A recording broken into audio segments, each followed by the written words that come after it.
Hi hello आणि नमस्कार सगळ्यांना। तर तुम्ही उठल्यानंतर 30 मिनिटात काय काय करता ह्याच्यावरती तुमचा पूर्ण दिवस आणि वेट लॉस जर्नी डिपेंड आहे। तर सगळ्यात पहिल्यांदा लवकर उठल्यानंतर हा जो सीन असतो बघायचा, बाहेरचा जो सीन असतो तो खरंच मनाला खूप आल्हाददायक वाटतो। त्यानंतर दिवसाची सुरुवात आपण करायची आहे गरम पाण्यानं। गरम पाणी आपण का पितो? कारण शरीराचं मेटाबॉलिझम व्यवस्थित व्हायसाठी, शरीर हायड्रेट राहायसाठी आणि जे शरीरातले जे टॉक्सिन्स असतात ते बाहेर टाकायसाठी। तर गरम पाणी थोड्याफार प्रमाणात त्यात लिंबू जर पिळला किंवा थोडेफार चिया सीड्स टाकले, सब्जाचे सीड्स पण टाकले तरीसुद्धा चालतात, पण मी इथं फक्त गरम पाणीच घेते। तर त्याच्यामध्ये पाण्यात जे घटक असतात त्याच्यामुळं आपली बॉडी पूर्णपणे हायड्रेट होते, प्लस क्लीन्स होते बॉडी, पूर्णपणे क्लीन्स आउट होते। शरीरातले जे घाणेरडे पदार्थ असतात किंवा जो साचलेली घाण असते तीसुद्धा हॉट वॉटरनं बाहेर टाकली जाते।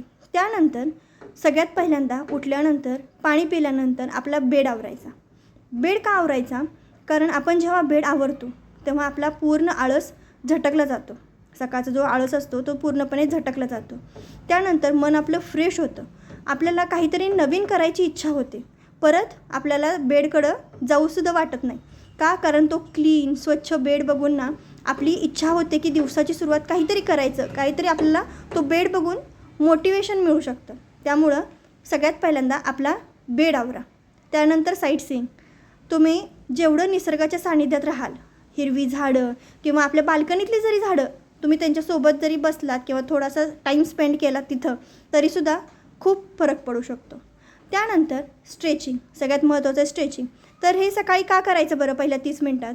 कारण स्ट्रेचिंग केल्यानंतर शरीरातले जे मसल्स असतात, जे स्नायू असतात त्यांना रिलीफ मिळतो। रात्रीच्या झोपेनंतर जे मसल्स आपले स्ट्रेच झालेले असतात किंवा जे स्नायू घट्ट बसलेले असतात त्याला स्ट्रेचिंगनंतर ते सैल होतात। त्यामुळं स्ट्रेचिंग सगळ्यात महत्त्वाचं आहे। थोडंफार स्ट्रेचिंग, थोडंफार वॉकिंग घरातल्या घरात जरी केलं तरीसुद्धा खूप फरक पडतो।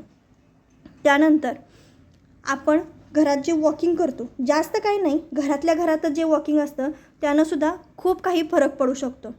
तर आपण हे 30 मिनिटात हे जे केलं तर ह्याचा आपल्या वेट लॉस जर्नीवरती खूप परिणाम होऊ शकतो।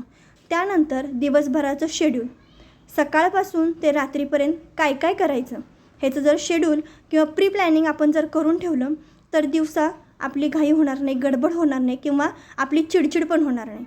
व्हिडिओ आवडल्यास नक्की लाईक करा, चॅनलला सबस्क्राईब करा।